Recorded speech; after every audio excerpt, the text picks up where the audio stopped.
जटिल समस्या हो या भाग्य बाधा हो, व्यापार, नौकरी, शादी की समस्या, करियर की चिंता हो या वैवाहिक जीवन में हो सुख का अभाव, पाइए अपनी समस्त ज्योतिषीय तथा वास्तु समस्याओं का सरल, चमत्कारी, प्रभावशाली समाधान।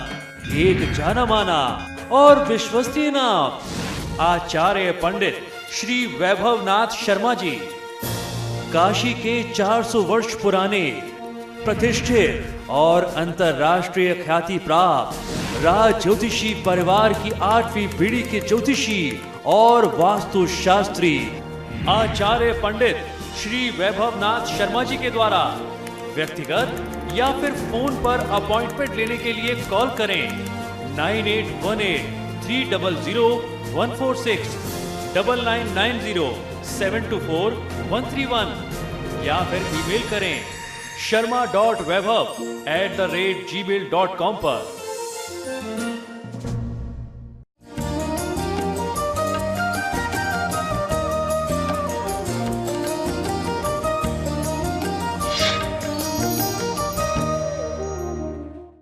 नमस्कार, स्वागत है आपका हमारे खास कार्यक्रम में और मैं हूं आपके साथ दिव्या तिवारी। आज भाई दूज का पावन पर्व है और इस मौके पर सबसे पहले आप सभी दर्शकों को भाई दूज की ढेर सारी शुभकामनाएं।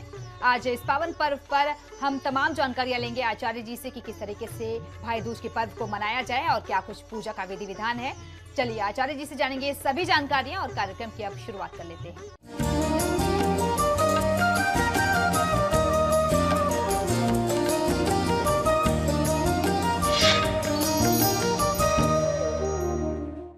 स्टूडियो में साथ देने के लिए मौजूद हैं विश्वविख्यात ज्योतिषाचार्य और वास्तु शास्त्री पंडित वैभवनाथ शर्मा जी। आचार्य जी, आपका हार्दिक स्वागत है। जी नमस्कार। तो चलिए कार्यक्रम की शुरुआत करते हैं और सबसे पहले आचार्य जी से जान लेते हैं कि इस पूरे सप्ताह में कौन कौन सी मुख्य तिथियां पड़ने वाली हैं।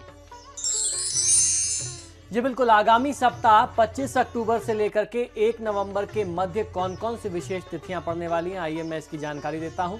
27 अक्टूबर सोमवार के दिन कार्तिक मास के शुक्ल पक्ष की चतुर्थी होगी और इस चतुर्थी से 4 दिवसीय छठ पर्व जो है वह नहाय खाए के साथ आरंभ हो जाएगा। और 29 अक्टूबर बुधवार को षष्ठी तिथि में सांध्य अर्घ पड़ेगा, जिसे हम छठ व्रत के नाम से जानते हैं। ये तिथि बहुत महत्वपूर्ण होती है। 31 अक्टूबर को शुक्रवार के दिन गोपाष्टमी मनाई जाएगी और 1 नवंबर शनिवार के दिन अक्षय नवमी, जिसे हम आंवला नवमी के नाम से बहुत ज़्यादा जानते हैं, और इस तिथि का भी महात्मा उसी प्रकार से है जितना अक्षय तृतीया को होता है। तो इस प्रकार से ये आगामी सप्ताह की कुछ विशेष और प्रमुख तिथियां हैं।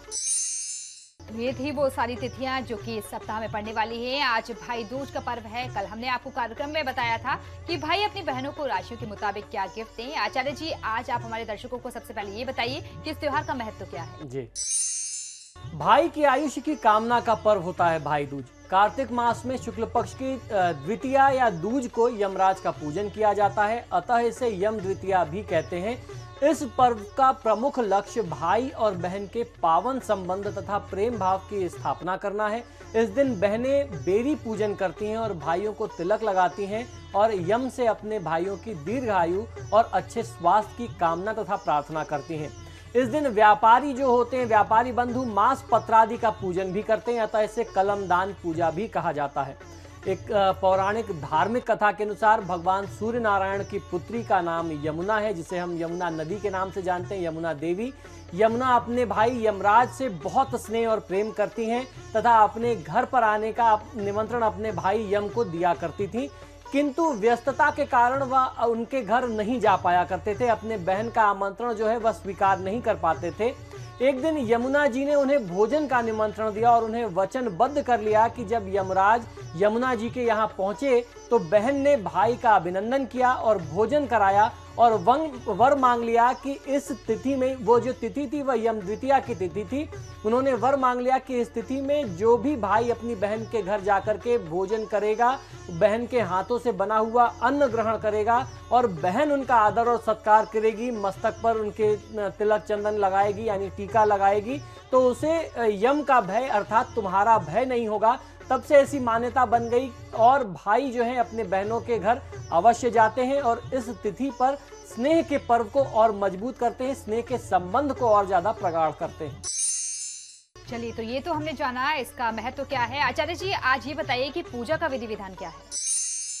भाई दूज पर क्या करें, ये एक बहुत आवश्यक प्रश्न होता है और हर व्यक्ति के मन में कौतूहल का विषय होता है कि ऐसी चीजें क्या करनी चाहिए। तो आइए मैं आपको जानकारी देता हूं। भाई दूज की तिथि में यमराज तथा यमुना का पूजन करने का भी विधान हमारे धर्मशास्त्रों में मिलता है। भाई और बहनों को यमुना नदी में प्रातःकाल स्नान करना चाहिए। अतः प्रातःकाल उठ करके अपने दैनिक कर्तव्यों से मुक्त होकर के शरीर पर तेल मल करके स्नान करें। इस दिन भाई तेल मल करके गंगा या यमुना में स्नान करता है तो लाभ मिलता है। इस दिन भाई को अपनी बहन के घर जाकर के भोजन इत्यादि ग्रहण करना चाहिए। भाई को शुभ आसन पर बैठाकर चावल से, यहाँ पे चावल का तात्पर्य अन्न से है, चावल से युक्त भोजन अपने सामर्थ्यानुसार बहन उसे उत्तम भोजन कराए। भोजन के पश्चात भाई को तिलक लगा करके उसके आयुष्य की कामना और प्रार्थना करे। भाई अपनी बहन को अपने सामर्थ्य अनुसार वस्त्र, द्रव्य यानी दक्षिणा, कुछ रुपए, कुछ भेंट उपहार आदि दे और उसके सौभाग्य की कामना करे, उसके भावी जीवन के उज्जवल होने की कामना करे। और दोनों में जो भी एक व्यक्ति बड़ा हो, जो बड़ा व्यक्ति है वह आशीर्वाद दे और जो छोटा व्यक्ति है वह चरण छू करके आशीर्वाद को प्राप्त करे। इस प्रकार से इसका विधान होता है। विवाहिता बहनें अपने भाइयों को अपने घर ससुराल में आमंत्रित करती हैं, जबकि जो अविवाहिता बहनें हैं, जो अविवाहित हैं, जिनका अभी ब्याह नहीं हुआ, वो अपने पिता के घर पर ही भाइयों को अपने हाथों से भोजन इत्यादि करा करके उनसे भेंट उपहार और आशीर्वाद ग्रहण करती हैं। जिनकी बहनें नहीं होती, वे जिसे भी अपनी मुंहबोली बहन बनाते हैं उसको इसी अनुसार जो है विधि विधान से सत्कार करना चाहिए। भैया दूज के दिन यमराज के आलेखक चित्रगुप्त जो थे, जो उनके अकाउंटेंट थे, सारा हिसाब किताब रखते हैं, उनकी भी पूजा करने का विधान मिलता है। इसी के साथ साथ लेखनी, दवा तथा पुस्तकों की भी पूजा आराधना की जाती है। बहन भाई दोनों मिलकर के यम, चित्रगुप्त और यम के दूतों का पूजन करें और सबको अर्घ देते हैं तो लाभ मिलता है। बहन भाई की आयु वृद्धि के लिए यमदेव की प्रतिमा का पूजन करे और प्रार्थना करे कि मार्कंडेय, हनुमान, बलि, परशुराम, व्यास, विभीषण, श्री कृपाचार्य तथा द्रोणाचार्य, इन अष्ट चिरंजीवियों की तरह मेरे भाई को भी यम देवता जो है वह चिरंजीवी कर दें। इस दिन गोधन कूटने की भी प्रथा चली आ रही है। गोबर से बनी मनुष्याकृति बनाई जाती है, उसकी छाती पर ईंट रखी जाती है और उस पर स्त्रियां मूसल से प्रहार करते हुए उस ईंट को तोड़ती हैं और जो क्षेत्रीय लोकाचार से युक्त कथाएं होती हैं, जो अलग अलग क्षेत्रों में प्रचलित हैं, उस कथा को श्रवण करती हैं, एक दूसरे को कह के सुनाती हैं। इसके पश्चात भाई को भोजन कराती हैं। मिष्ठान खाने के बाद भाई अपनी बहन को यथाशक्ति भेंट देता है, जिसमें स्वर्ण, आभूषण, वस्त्र आदि जो है प्रमुख तौर पर दिए जाते हैं। तो ये कुछ सामान्य नियम है, ये एक सामान्य विधान है जो इस तिथि पर किया जाता है। हर व्यक्ति अपने सामर्थ्यानुसार, हर बहन, हर भाई अपने सामर्थ्यानुसार इस पर्व को मनाने का प्रयास अवश्य करते हैं। तो बिल्कुल आप भी इस विधि से आज पूजा करें, भाई को टीका लगाएं, उपहार लें। हमने पूरे 5 दिनों के त्योहार में लक्ष्मी प्राप्ति के उपाय अपने कार्यक्रम में आपको बताए।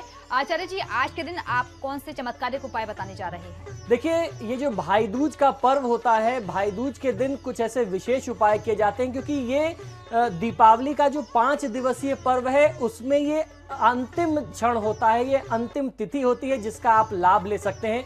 तो मैं अपने सभी सुधी दर्शकों से कहता हूं कि जिस प्रकार आपने 4 दिन दीपोत्सव मनाए और चारों दिन आपने अलग अलग उपाय और प्रयोग करके अपने जीवन को सफल बनाने का प्रयास किया, तो आज के दिन, आज की तिथि को आप यूं ही क्यों जाने दें, जब दीपावली का पर्व ये 5 दिवसीय पर्व है और जिसमें आज के दिन का भी एक बहुत महत्वपूर्ण स्थान है। तो जिस तरीके से बाकी 4 दिनों में आपने उपाय किए हैं, आज की तिथि में भी आप लक्ष्मी प्राप्ति के लिए, अपने परिवार की समृद्धि के लिए कुछ उपाय करें। तो मैं आपको कुछ ऐसे 8 उपाय बताता हूं जिसको आज की तिथि में, संध्या काल में या पूरे दिन में यदि आप करते हैं तो बहुत अच्छा फायदा मिलता है। आपको करना यह होगा कि आज भैया दूज के दिन किसी भिखारी या गरीब व्यक्ति को 9 किलो गेहूं का दान करें और अगले दिन जो है अपने मुख्य द्वार पर आप मुख्य द्वार को रंगोली से सजाएं तृतीया की तिथि को, तो आपको फायदा मिलेगा। दूसरा उपाय यह है कि भैया दूज की पूजा समाप्त हो जाने के बाद शंख की ध्वनि आपको अपने घर में जरूर करनी चाहिए। शंख में जल भर करके जब आप अपने घर में छिड़कते हैं तो इससे दरिद्रता दूर हो जाती है। तो बहुत आसान सा प्रयोग है। जब आप भैया दूज की पूजा पूरी कर लें, हर्षोल्लास से बहनें अपने भाई को मीठा खिला लें, तिलक लगा लें, जो चना घुटाने की प्रक्रिया होती है वो कर लें, उसके बाद शंख की ध्वनि करें और शंख में जल भर के अपने घर में छिड़काव कर दें। ये कोई भी कर सकता है, बहन या भाई कर ले, आपके माता पिता कर ले, इससे आपके परिवार में सुख समृद्धि बनी रहेगी। तीसरा उपाय है, भाई दूज की सुबह अगर आप उठ जाते हैं जल्दी से और कहीं से आपको गन्ने की जड़ प्राप्त हो जाए तो इसको आप जड़ को लेकर के आइए और रात में जब आप आखिरी दिन लक्ष्मी पूजन करते हैं, इस गन्ने की जड़ को आप अपनी लक्ष्मी पूजा में शामिल करें, सम्मिलित करें, इनकी भी पूजा करें, तो इससे आपको धन लाभ मिलता है और इसको आपको अपने पास अगले साल तक के लिए इस जड़ को रखना पड़ता है। चौथा उपाय है, लक्ष्मी पूजा में 11 कौड़ियां लक्ष्मी जी पर आपको अर्पित करनी चाहिए और अगले दिन कौड़ियों को लाल रुमाल में लपेट करके या लाल कपड़े में लपेट करके अपनी तिजोरी में आप रखते हैं तो इससे धन वृद्धि होती है। तो आज जब आप अंतिम बार इस दीपावली के पर्व में संध्या काल में माता लक्ष्मी के समक्ष दीपक जलाएंगे, छोटी सी पूजा करेंगे, तो उसमें ही आप कौड़ियां रख लीजिए और उसको अगले दिन आज रात भर रहने दीजिए और अगले दिन लाल कपड़े में लपेट करके अपने कैश बॉक्स में गले में रखिए, फायदा मिलेगा। पांचवा उपाय यह है कि भाई दूज के दिन लक्ष्मी पूजन अवश्य करना चाहिए, क्योंकि ये दीपावली पर्व का जो 5 दिवसीय पर्व है उसकी यह अंतिम तिथि है। और लक्ष्मी जी को कमल अर्पित करें तो आपको बहुत अच्छा फायदा मिलता है। कमल गट्टे की माला से लक्ष्मी मंत्र का जाप करना चाहिए, इससे माँ लक्ष्मी अधिक प्रसन्न होती हैं। तो जो इसके पहले के कार्यक्रमों में मैंने आपको विभिन्न लक्ष्मी मंत्र बताए हैं, दीपावली वाले कार्यक्रम में बताए हैं, उन मंत्रों का जाप ये पूरे 5 दिन किया जाना होता है। तो आप आज भी उन मंत्रों का जाप करें तो आपको फायदा मिलेगा। भैया दूज के दिन माँ लक्ष्मी को पुए का भोग लगाना चाहिए और उस भोग को थोड़ा सा अपने लिए प्रसाद के स्वरूप में रख करके गरीबों में बांट देना चाहिए, इससे कर्ज उतर जाता है। ये बहुत माना हुआ प्रयोग है। भाई दूज के दिन सुबह तुलसी की माला बना करके माँ लक्ष्मी के चरणों में इस तुलसी की माला को अर्पित करने से धन में बरकत होती है। अगर आपको खुद से तुलसी की माला बनाने में दिक्कत आती है तो आप बाजार से लेकर के आते हैं या तुलसी के हरे पत्तों की माला बना करके माँ लक्ष्मी को अर्पित करें, भगवान श्री विष्णु को अर्पित करें तो आपको लाभ मिलेगा।